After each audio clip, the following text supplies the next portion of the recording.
I see. Yeah, something like Dead people. Bruce Willis, you know. What? What? That's a Bruce Willis. I see dead people. Oh, it's not Bruce Willis. Bruce Willis isn't dead. No, mate. It's a scary movie. No. I see dead people. I see dead people was in Scary Movie, Yeah, but everything in Scary Movie is a cameo. Yeah, it is, yeah.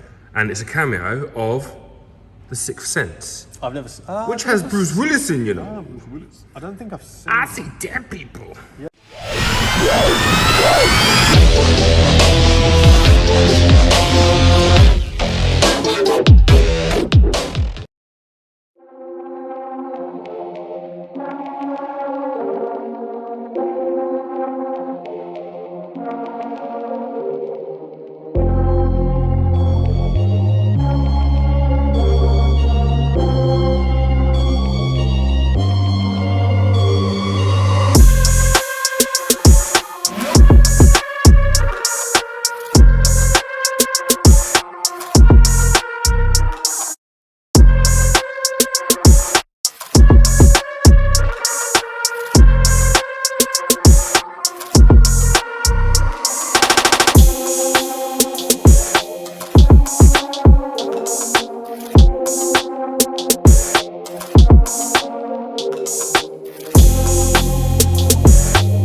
What are we doing, Joseph? Just installed ME221, plug and play, trying to find the hole. Story of your life? Yep. Just going to base map it quickly. And then try and start it, See if she does what she's supposed to do. Just got to upgrade my software quickly. Oh no! Yeah, no, I remember it was that blue MX5 we did. I had to downgrade the software loads because it was on one of the early black boards. So Yeah. basically, the Gen 1s were on the black board, as far as I know, and then the white board is the Gen 2. And this is Gen 2. Yeah, the Gen 1 had if I remember correctly, it had a serial port on it, whereas these were a USB port. But yeah, so I'm just going to base map it. It's pretty standardish kind of MX5 turbo conversion spec with RX8 yellow injectors. So Yeah, we'll find the base map quickly, throw that on. And we'll go from there. Sweet. Right. Oh, Joseph. What we saying? Looks like I've not got crank signal.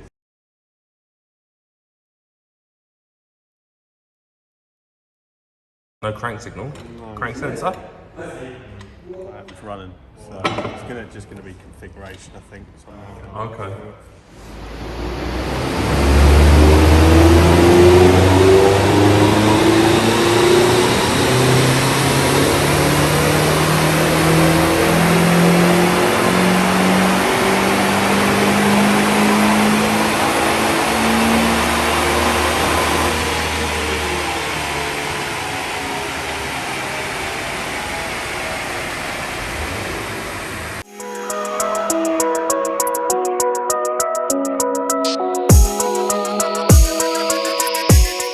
How much power did it make then? 181. Oh!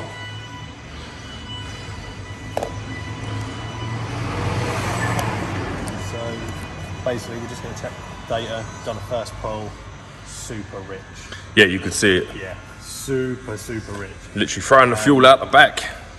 But it's a good start because we're not a clean pull out with it. Yeah, I mean, which is the first? So basically, the long and short of this car, obviously there's going to be just kind of Lent on things. yeah. So basically, the long and short of the car, because there'll be multiple. You'll obviously see pulls where the car obviously looks noticeably different to how it does now. Yeah. So the car has basically had numerous issues from day one. It's been back a couple of times. Every time we've kind of tried sorting issues and then got into other issues. It used to be on a Speedwino ECU. And that's poo! Not what I was going to say. To be fair, I know there are people who run them, or quite a lot of people out there who run them without any real issue.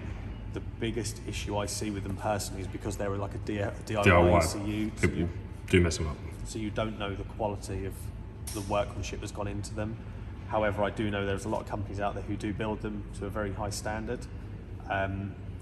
We kind of got to the point where there was loads of issues. The customer asked me about putting an ME221 into it because we're a registered dealer and recognised tuner partner for Motorsport Electronics. So I said, yeah, I'm more than happy to do that. So we've now fired in an ME221.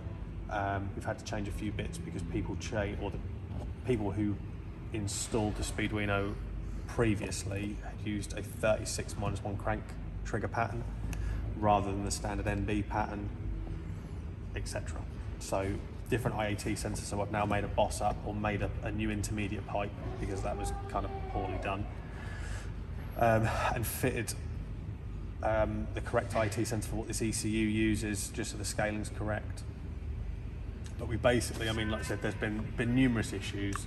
There's been hesitation issues. There's been all sorts. So even just getting a clean pull now is good. Music to the ears. Yeah. So basically, we've done a clean pass. Peak boost is 0.9 bar. We're not running any boost control at the minute. We're literally plumbed in from the outlet or the cold side cover and the turbo compressor cover straight to the actuator, which I've set up. The only reason I did that is the last time I had the car, it was doing some really sporadic things with boost. So I thought I'd eliminate the control solenoid, not because I thought it was faulty, because I thought it was actually plumbed in wrong, but it was just a really quick test, and it made and held consistent boost once I'd done that. So I figured, because this is going to be base pressure for the actuator anyway, I was just going to try and get a run or two down, get some logs, see where everything is, and start making some adjustments. Like I said, it's super rich at the minute. To be honest, just by cleaning the fuel up, even without touching timing, we should be able to get like over 200 brake, maybe even quite a bit more. I mean, once I start pulling some fuel out, we'll see what it's going to do. Is this a 1.6 or a 1.8? This is a 1.8. Oh! So it's a 1.8. It's running a log manifold, a Wuhan Whistler, A Wuhan Whistler. 150 pound Ching Chong turbo. Right. Beautiful. Basically, the log manifold, the turbo, the downpipe, and part of the midsection came off my MX5 turbo before my brother, who owns Woods Fab, near Hailsham, Eastbourne sort of way, fabbed us up a kit. So I sold Harry a couple of bits off my car, which we know work and are all right. It's running RX-8 yellow injectors, 420cc, ME221 with boost control, not yet plumbed in. And yeah, it's just a very typical spec for one of these, pretty much. On my car, the turbo performed really well. I think at I can't remember if I ran 0.8 or 0.9 bar on this turbo, but we basically had a gasket fail between the manifold and the turbo at 232 horsepower, and I can't remember what torque we were at. Around the, I think we were 219 foot-pound from memory. So yeah, obviously when the gasket failed, I pulled the plug on shooting it, because obviously it was affecting the AFRs. It was at that point, me and my brother had already been in talks about doing a kit for the MX5s. I know he'd already built log manifolds, downpipes and stuff previous, so I said, well, make us up a kit, we'll throw it on. Me and the lads end up having to make a couple of alterations to the kit because it didn't fit very well. The reason was, little did I know, the front end had a tap on my car. So obviously my brother jigged it all up on a car that was perfectly straight.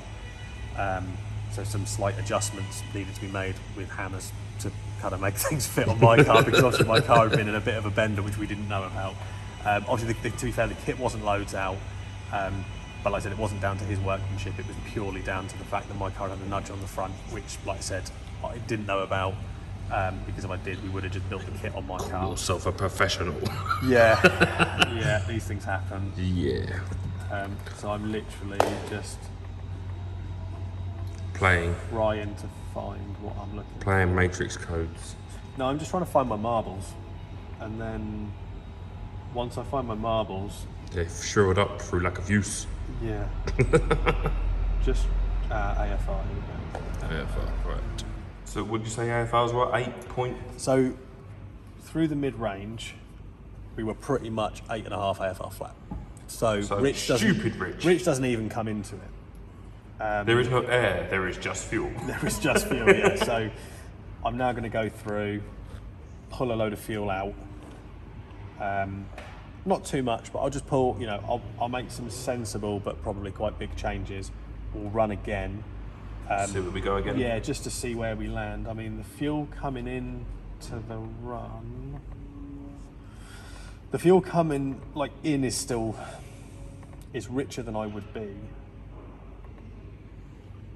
but it's safe.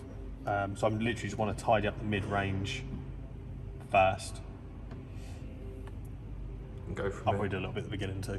I'm not going to lie. I can go mid-range and top range, but no, I'm going to do mid-range, top range, bottom range. I'm literally going to start from the beginning, pull a load of fuel out, we'll do another run, see where we land, go from there. I see. Yeah, something like dead people. Bruce Willis, you know. What? What? That's a Bruce.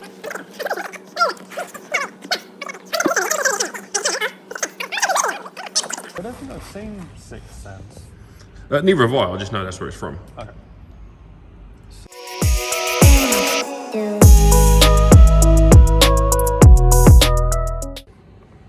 She's so rich. Marry her!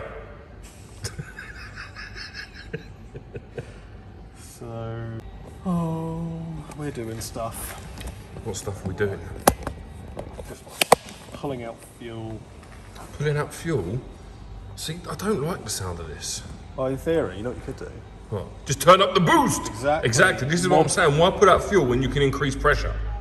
And then, once we turn up the boost, the fueling will be used by 120. the Wuhan Whistler. 27.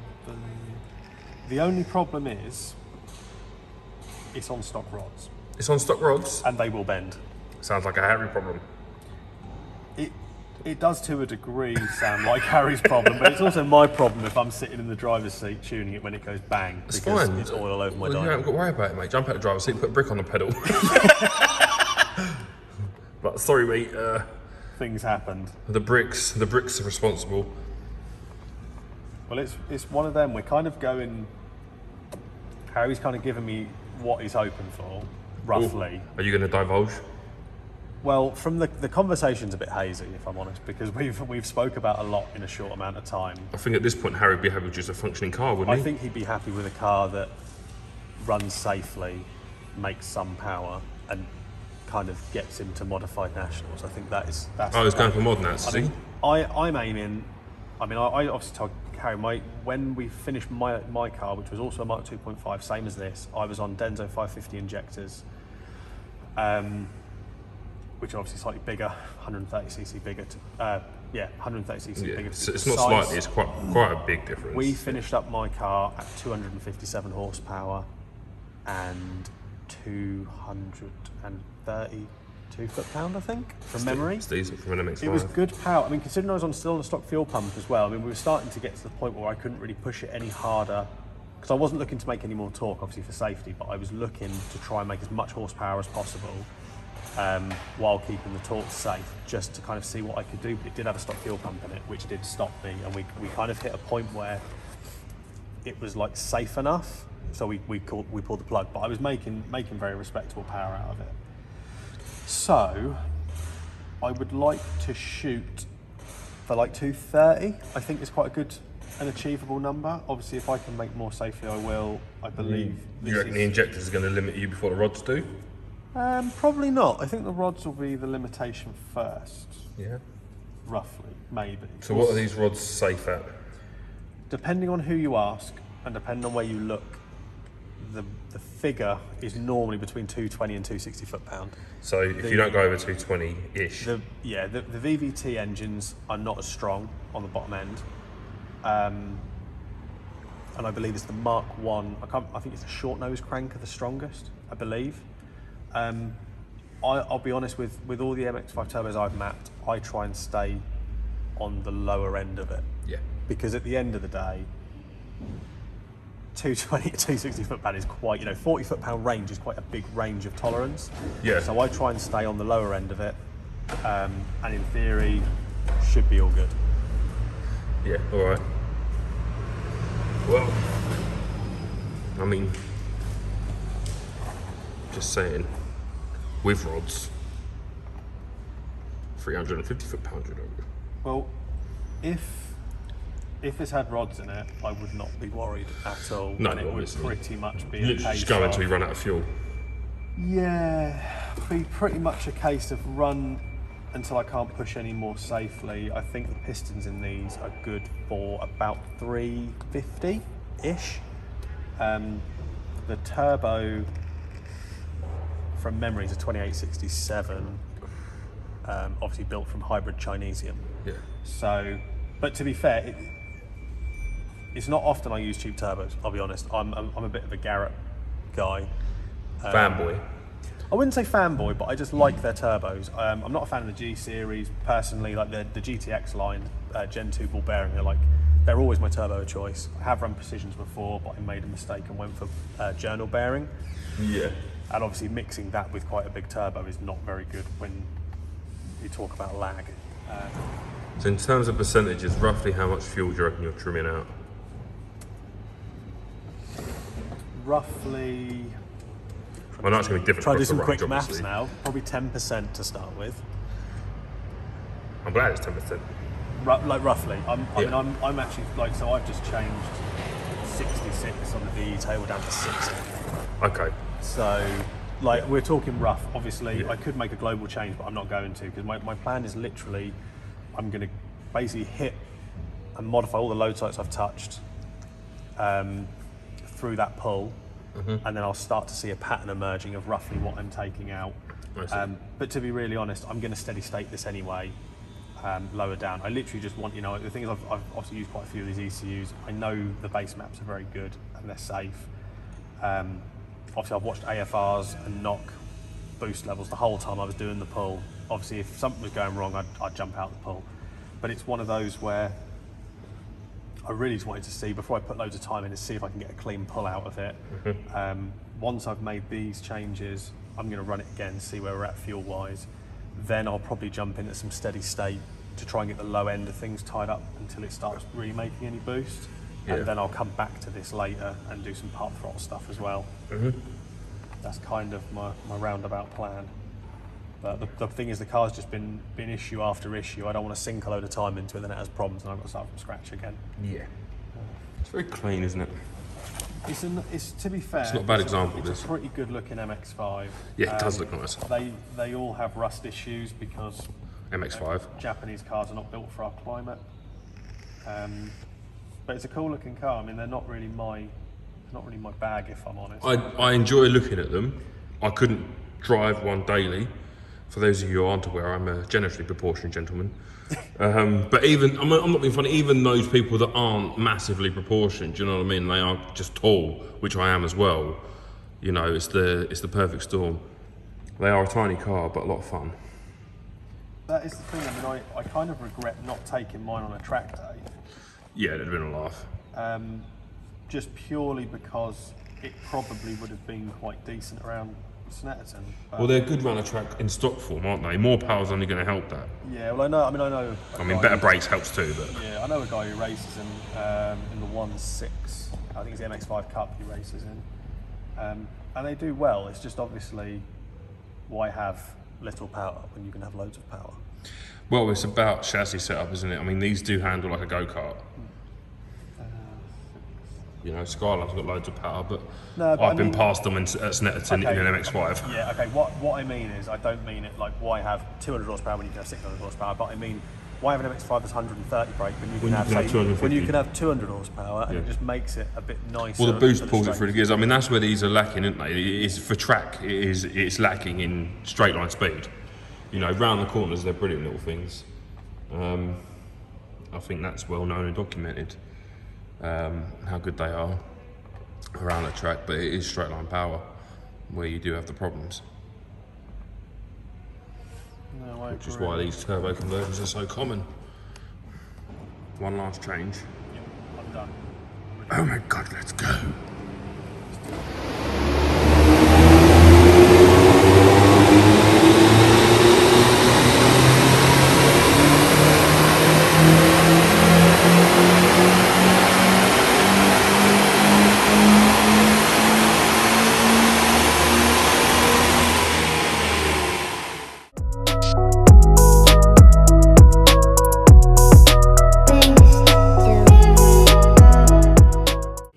Blow the probe out.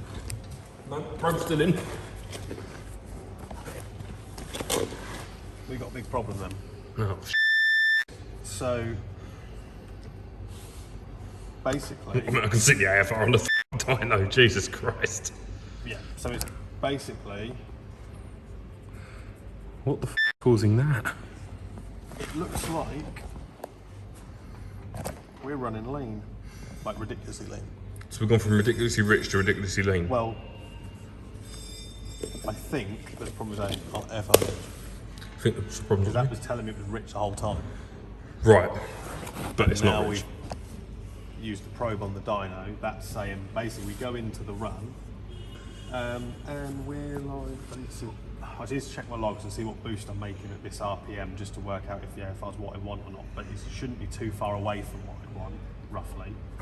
And then we go mega lean, pretty much. Oh, lean. Very, very, very lean. What's the number? So, like 17 AFR lean. Like, a lot leaner than you'd want to be any day of the week. I don't think that's right though.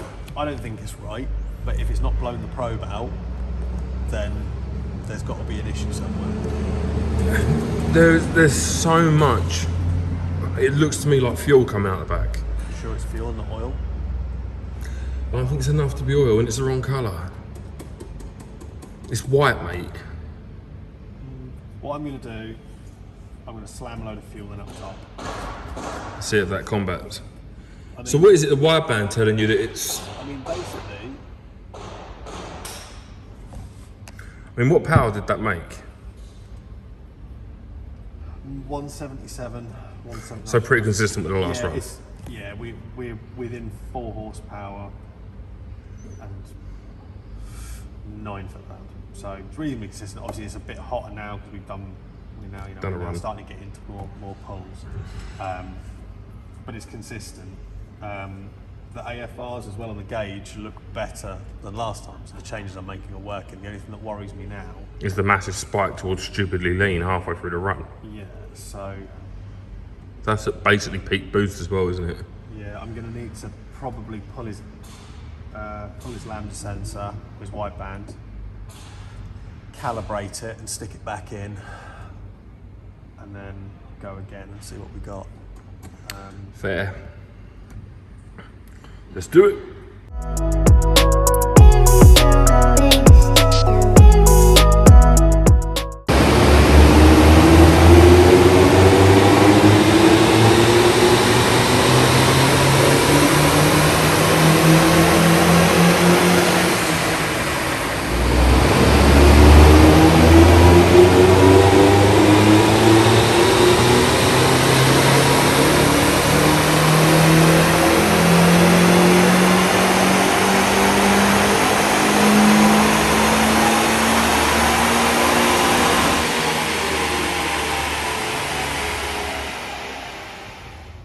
What are we doing?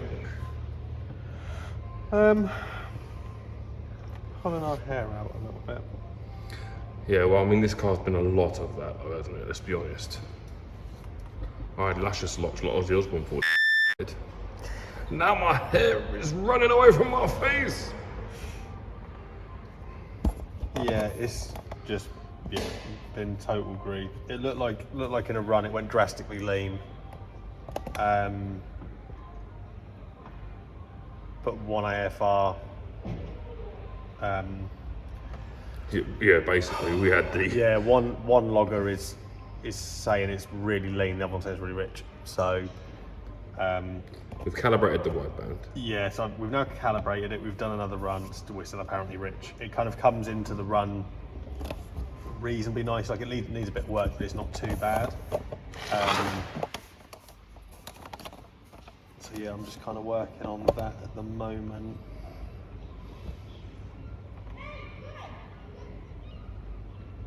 Yeah, so I'm just kind of working on that at the moment, and then we'll go for another pull, see what it does. Already had enough. I'm not gonna lie. Yeah. I'm kind of already at the point where I just can't be bothered. It's the thing is, it's one of them. I'm happy. I'm gonna stick it out, but it's just a bit demoralising early in the job. It's completely deflating. The thing is as well, it's not just because of what's happening today, but this car at every step has been nothing but problems. And you kind of think, right, that's everything sorted, it's running all right, and la la la. Gonna get it on, do a few pulls, get some tuning going, make good power.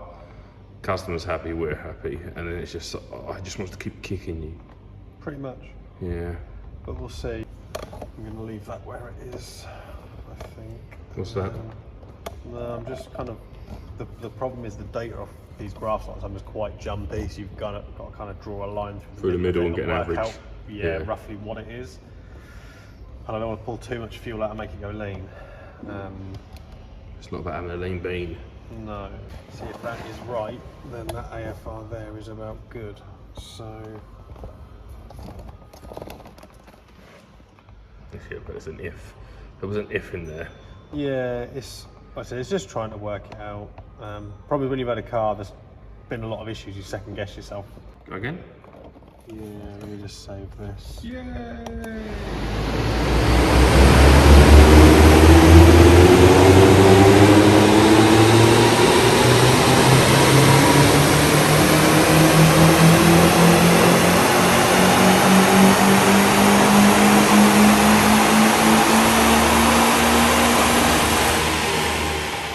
Story, old bean.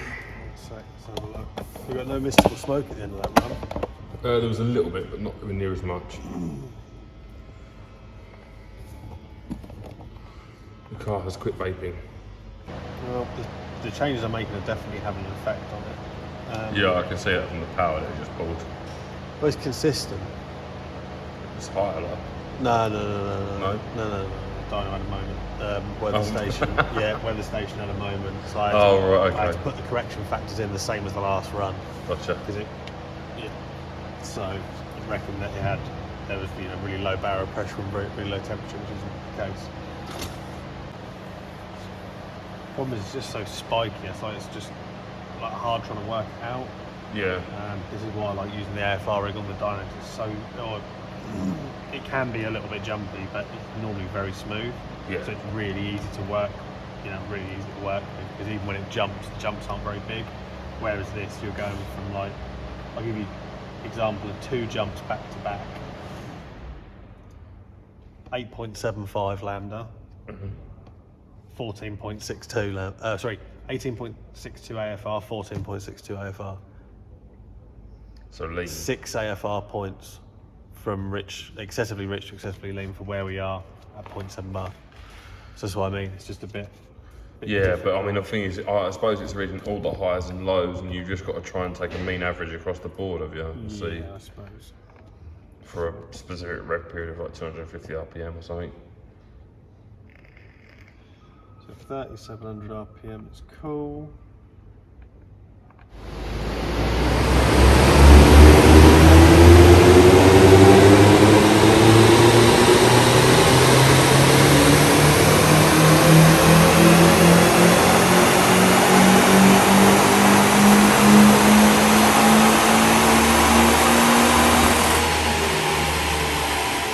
Hello. Hello. If you look at the run, it doesn't hold very long.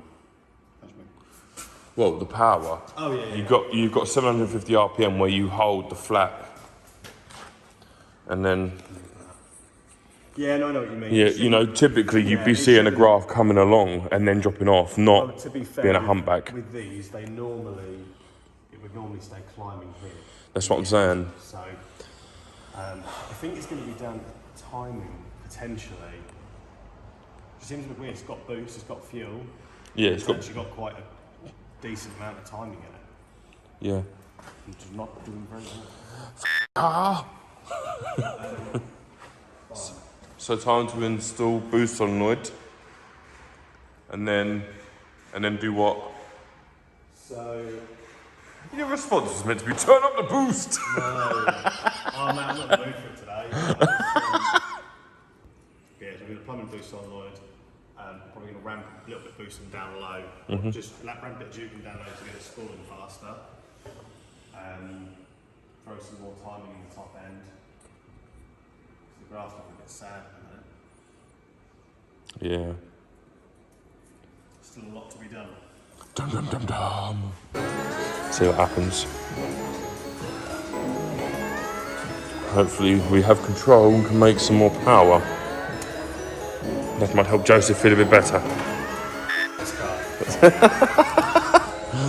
So the question is, if you had a gun and 2...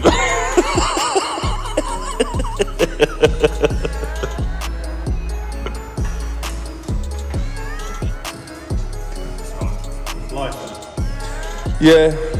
It is life. But we made good progress compared to what we was a week or two ago with this. It was We made loads. it was in a poor state, bless it. So it's frustrating when you get so close and then it's always one more thing you got to overcome. You just want to make power and get ripping. Right. Okay. Ready for a test.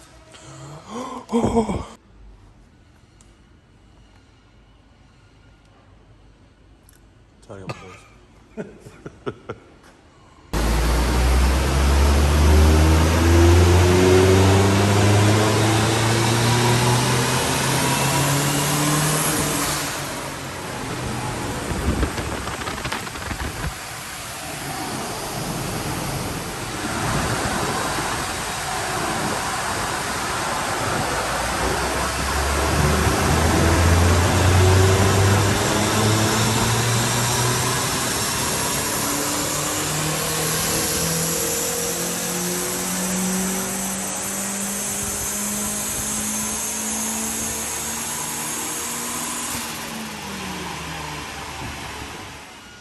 Catching up with what's going on because the pizzle has been absent for a few hours for legal reasons. So where are we? So we're getting discrepancies between AFR rig on the dyno and the gauge in the car. So I've basically just decided to put the probe from the dyno straight into the downpipe, and that eliminates all possibilities of problems. Fair. That is pretty much. So once, do you think it's potentially dodgy sensor or? I don't know. Right. The problem is there's been so many issues with this car, it just could be anything. So The wind's blowing in the wrong direction. if the wind's blowing the wrong direction, it's just never going to run. So yeah, I'm just going to deal with Slam that in. Yeah, do that now, and then I can kind of do a bit more on it before I get it undone. So obviously if we can sort the fuel in with this method of plumbing straight into the downpipe so there's no discrepancies, you've just got the dyno readout. Yeah. And get it set up correctly. Obviously when it goes back together, presumably we're looking at him having to have a new sensor, Potentially, yeah. as well as potentially other sensors and exhaust work. Who knows? Who knows? Who knows right now? It's a good time. I think that just come undone. Even though this is where the end of your Spanish just off. Yeah, be alright. The Lambda is plugged in. What's it saying? Not very fast to respond. Sorry? Not very fast to respond.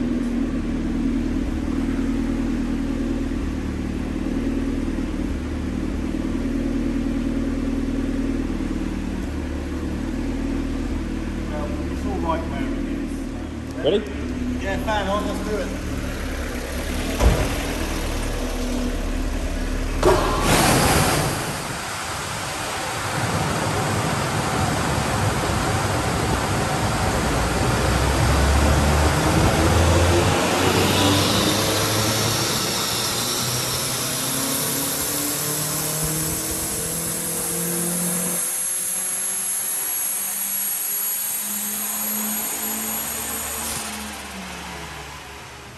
It's looking better, isn't it? I mean, it's a bit lean to start with, No, it's fine. but you're holding pretty steady at 12.4 to 12.2 throughout the entire run. To be fair, so we start out at 13.8, which is fine, Yeah. and then start coming down into like the lower, Lower 12s. yeah, lower 13s, high 12s. Yeah. And as we come through the run, Boost it just starts. keeps- Yeah. obviously it makes boost, and we drop down. We're kind of at extremely high 11s, like 11.8, 11.9. So 12. marginally rich, Yeah, but that's but to be fair. within tolerance. Yeah, I mean, I tend to run these anywhere between 11.8 and 12, just for a little bit of extra cooling. Yeah. But What- we're making progress. What boost are we on? I just need to open a log. There's a few clean runs in there, which is nice for this. The thing is, so basically it turned out we were actually lean. The gauge, so basically the discrepancy was between the gauge and the car saying we were excessive. I mean, I'm talking ball-washingly Stupidly. rich, like 8 AFR. Yeah. Probe and a tailpipe saying we're at like a flat 12, which is optimal. Yeah. So, but we're on two ends of the scale. So I thought, you know what? Eliminate the problem. Yeah, we'll eliminate, because the thing is, there could be, I mean, it doesn't sound like he's got an exhaust leak, because obviously that would be a very obvious reason. It'd be audible, wouldn't it? Yeah. Yeah, but can't hear one, so it doesn't sound like we do, or it doesn't seem like we should do. So I thought we'll just chuck the probe from the dyno in the downpipe. Eliminate the variable. Yeah, and then we know we're good. Yeah. First pull was very lean. So it Yeah. turned out it turned out we were leaner than anticipated. Every run as we've started, I mean, I did make quite a big, just a global fuel change. I just did to see, get yeah, a bit 'cause- richer. Yeah. But the thing is, you could obviously tell that the fueling and stuff that you had done and trimmed, obviously based off of the information that you had either from the dyno probe and the AEM wideband, you could tell that you'd obviously made very clear adjustments, because it was as a straight line as it's ever gonna be on an AFR reading, but it was just 2 points too high. You know, so it was lean, obviously because of the misinformation. So a global change is what was required to bring the whole thing down. I'm just trying to work a few bits out at the moment, just chucking some other kind of numbers into the boost table. Yeah. Just to try and pack it out a little bit. Yeah. Well, we want to get a few more ponies, Well, don't it's just we? so I can start working on fuel everywhere else. If I get all the boost rough and the duties where I want it, then we'll be good. Yeah. So what boost were we on? Is it actuator or is that No, we've got a little bit of duty in there. a little bit? Okay. Yeah, a little bit. So A teeny tiny smidge. yeah, just a small little bit of boost. Yeah, things are looking up. Well, this is the furthest along we've been in the entire process for the last 2 weeks, isn't it? So, Stuff. what's it doing? Just got extra load sites available, and it's just doing some weird stuff. So I'm just setting that up. That's fine. So we're basically near enough a bar of boost, which is a little bit more than I want to run. Yeah. Obviously, we're still running through timing and stuff like that, which is why obviously there is still power yet to make. So yeah, I've got a sort of timing profile out. The fuel profile at the top end is pretty much roughly where I want it. Yeah. I think I was just getting to a point where I was making adjustments I know will make power from experience tuning these before, and we weren't going anywhere. We weren't really going forward or backwards. We were just kind of sitting still. So I knew something wasn't 100% right. So yeah, it's obviously just sorting that out basically.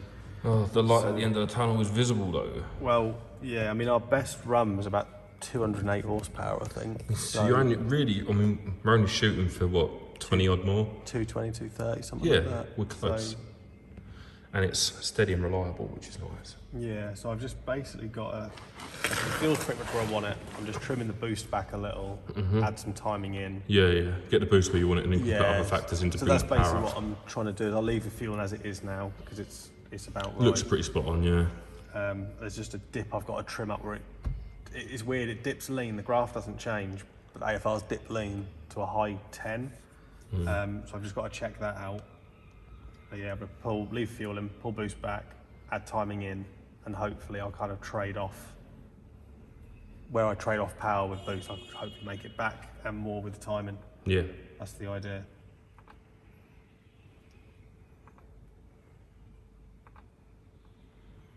We have the faith. We have the technology. Definitely a bit more positive now. Well, yeah. I mean, I think a set of matches and petrol was To be fair, coming to mind this morning. As much as I get annoyed, I don't ever want to give up. Yeah, but that is the thing problem. I do genuinely enjoy my job, and this is why I do it and stick at it, even when I get difficult cars, it's because I do actually love what I do. Yeah. I guess sometimes it's just frustrating because It's what is the positive is also negative because you don't want to give up, but you're getting plenty of reasons why you should take a break. Yeah. And you try and power through, sort of thinking, I know what I'm got to do, and you do it, and then something still doesn't sit right. It's just like, why do things not comply with what they should be doing? You know what I mean? And that's it's exactly uber frustrating. that's the frustration. Sometimes you do need a break from it, but your mind won't let you do it because you just want to get the numbers, No, I agree. get the results. You always feel better when it's finished, though, don't you? Yeah. Oh, definitely.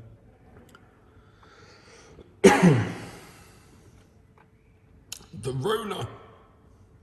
So we'll be hoping to sit sort of 0.8, 0.9 bar, I take it. Yeah, that's where I'm aiming roughly. Around I've just 11, made 11 some- 12, 13 PSI kind of area. Yeah, something like that. Yeah, listen, I ran mine at. I'm trying to think what I ran mine at now. It was 0.8 bar initially on the first turbo setup. The second turbo setup, it literally clipped 0.9 bar right at the end. But this is the but. This is Mark 2.5. So was my car. This has done 130k. My car had done 52. Yeah. And it was to be fair, it just hadn't really. What's this engine got though? Because this isn't the stock engine, is it? That's the thing. It's an unknown variable. Yeah, so it had an engine which kind of died spectacularly. Apparently, obviously I wasn't there to see it. Unknown tune, actuator had far too much preload on it. So I said, obviously, once you get another engine in, bring it to me before you do anything. I'll check the actuator, which was, I can't remember what it was set. It was something hideous, like. I think it's something like 22. No, I don't think it was quite 22 psi. It was a lot. I mean, it was well over a bar.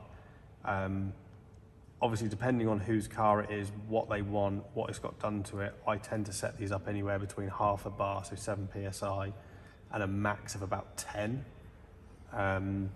If the engine has got stock rods in it. Yeah. And to be fair, I mean, the great thing about setting it, for me personally, on like the higher side, you don't really have to use much duty to get it to do anything. Yeah. Especially when you're dealing with cheaper, inefficient turbos.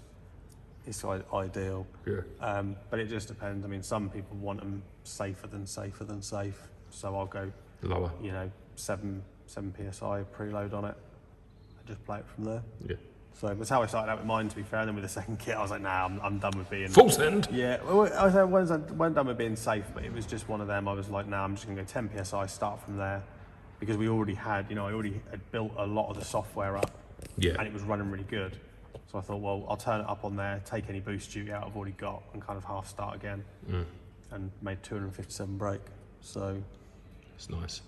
So yeah, I'd like to get this one the same, but I don't think that's going to happen. Not on 0.9 bar anyway. No, I think the condition of the engine probably isn't quite as good as you were fortunate to find. Right, let's do another one.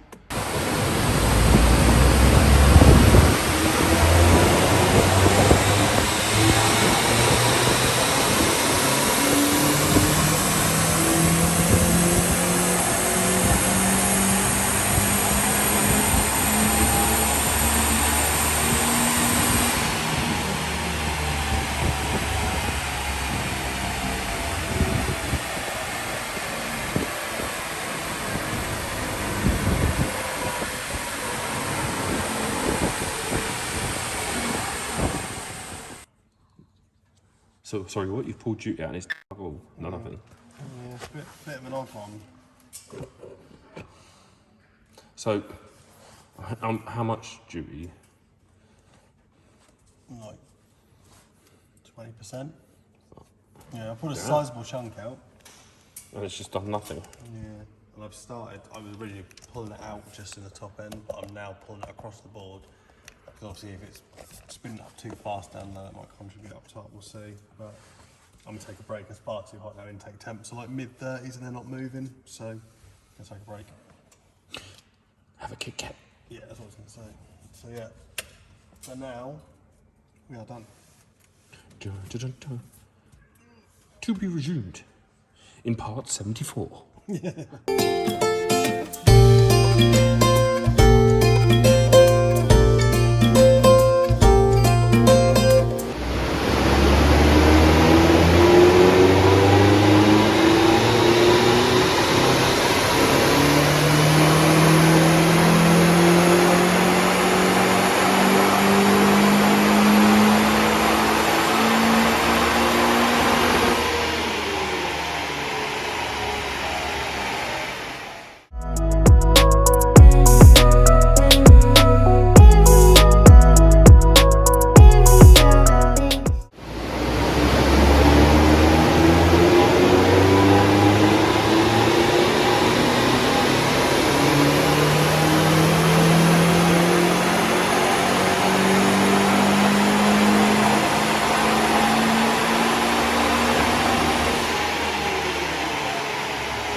Just done another pull after I had a bit of a brainwave at about 10:30 last night when I was brushing my teeth. So yeah, as you do, got my laptop out, reworked the timing profile a bit. We were sitting around 207 horsepower. So on the way up, but just obviously not where we want it to be. I've reworked the timing profile quite a lot. Very similar to my MX5. I had a silver Mark 2.5. Exactly the same turbo, slightly bigger injectors, were in Denso 550s. Came in this morning, done a pull, 248 brake, just working the boost out slightly at the minute 'cause it was a little bit higher than we wanted. So I've adjusted the actuator a little bit because I've been pulling duty out constantly. It has not made any difference. So yeah, whereas mine seemed a bit more controllable, this just weren't really having it. So that's done. I'm just going over the boost duty table, just working a few bits out in the lower end. I'm now going to go back and actually do what I normally do at the beginning. So I normally, in the beginning, I'll steady state, I'll get all the fueling dialed in, and I'll do the timing at the same time, and obviously try and hit MBT as much as possible. But I've done this car backwards. The biggest reason is, which I've probably already said before, it's just this has been backwards and forwards a few times. There's been a lot of problems. It's already been through an engine before it came to us, because it was set up quite dangerously and the actuator was set with way too much preload. So it's kind of been one of those issues where even when we got through a lot of the problems, we were then seeing other problems. Yeah, we were seeing other all problems. the problems. So we were seeing power and torque just dropping off at the high end for no reason, or not even top end, about £5,000. It was just dropping power and torque quite aggressively for no obvious reason. So I wanted to make sure before I went and put a load of hours into it that we could, we were getting the results up top. So like I said, I've had to do it a bit backwards, but I've done it for a reason. So yeah, my next step is pretty much go back, go through the fueling, make sure that's okay. I will check on the timing a bit, and just see what we can do with that. But yeah, apart from it, I mean, it's been passing a bit of smoke at the end of the runs, which looks like it's quite common on cheap turbos. You'll pass a bit of oil through the seals at the end of a run. That has got significantly worse. But I've checked the turbo for play and it's still pretty decent, so I've got to investigate that one. Could be seals going though, do you reckon? Yeah, it could be seals on their way. I mean, at the end of the day, they're cheap turbos. Some of them have lasted really, really well. Some of them don't last too long, but when you're paying like 160 quid for a turbo, it's luck of the draw. I mean, the one my car finished up on took an absolute battering on the dyno. I was not nice to it at all, and it's still going strong, no problems. But then, I've seen them last a few dyno pulls and it's game over really, so. Well, it's just seals, I suppose, the kit's easy enough yeah, to get. we could just, I'll just strip it apart and rebuild it, no stress. You buy a seal kit. No, not even that. You can just buy a whole centre rotational housing. It's quite common that people use, buy a better quality housing and put it in the core. They buy a better quality core and put it in the housing, and then they're kind of a bit Best more of than both half worlds. decent. So yeah, nearly there, which is good. I'm happy. We thought the day would never come. No, it's been headache, but it's rewarding when it's done. Been multiple headaches. It's been all the headaches. Yeah. And all the problems.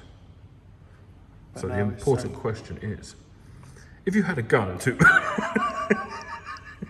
To be really honest, I was actually talking to Harry at the weekend, and I've said to him, like, the car has been a headache, and the problem is once you've seen it once or twice and it's just been a headache, as soon as you see that you've got to work on it the next day, Just like, you're already thinking it's going to be stress. But at the end of the day, sometimes cars are, this is the career I've chosen, this is the business I've chosen at the end. Not everything goes easily. And I'll be honest, I think customers forget it a lot of the time. A lot of the time they think you're just going to get their car, it's going to make loads of power, they're going to pay some money, that's the end of it. They don't think a lot of the time there could be issues. For anyone who's watching this who may consider that, I have to say that is very rarely the case where it goes spot on. Yeah, I mean, don't get me wrong, It does happen. There are plenty of setups we do where we get them in, everything's fine, they make around the numbers we think it should make, or we tell the customer it should make, or even what they're expecting, and there's no issue. But, a lot of the biggest issues are where people have built cars themselves and they're not mechanics. They don't know 100% of what they're doing, and a lot of the time people use really cheap bits. There are some cheap bits out there that are all right, which is exactly what I said to Harry at the weekend. These are cheap to build if you know what to buy, where to buy it, and you know where you can save the money. If you buy the wrong cheap bits, you'll be buying them again. Yeah. But that's one issue we see. People kind of throw cars together and expect us to be magicians, and that's not the case. Not saying this is one of those cases, like this has just had, you know, I think Just think it's been a run of like bad luck. It's bad with luck, this. yeah. It's been a lot of bad luck with this car. But yeah, at the end of the day, you know, it's nice when it all comes together and it's all done. We're like 95% of the way there now. Yeah, like I said, I've literally just got to go through the low end. So it's mainly going to be the low end and mid-range fueling, and the timing, and it's finished. And that's how you start off a Monday. Yeah, and that is how you finish a Monday. So yeah, it's currently like near enough 6:30, and I'm probably going to be here for at least another hour. Yeah, I've got a car going out, so probably another hour or so. So I'm going to try and get this finished up, and then tomorrow she can go to her home. Oh yes, along with a big bill. And then Wednesday, we've got another MX5 turbo. Yeah, and this one will be back on the back of a truck by then. Harry, I'm joking. I hope it isn't. And if it is, we hope it ain't coming here. Yeah. There's some really good mechanics around here, you know. No, to be fair, like all jokes aside, it has been stressed, but it's just nice, kind of when you get towards the end of it and you See can the light at actually, the end of the tunnel. Yeah, but it's seeing that your work's paid off as well. That's the thing. Like I've not been afraid to throw hours at this, but the thing is, I'd rather, you know, this is a big problem, is I do put a lot more hours in than I probably quote for or get paid for, but Definitely. I like knowing that the job's done right. Properly, yeah. And you know, the problem is like, you know, typical example, last night I was brushing my teeth and thought, okay, I can probably do this and this will help. And the thing is, if I don't put the hours in, there'll be a night where I'm at home eating my dinner and I go, oh, did I do that right? And then, you know, that night I won't sleep. So I'd rather just chuck the hours into it, and then at least when I know it's not, you know, when it leaves, it ain't coming back. Yeah. So, well, not because of us anyway. Yeah. No, exactly.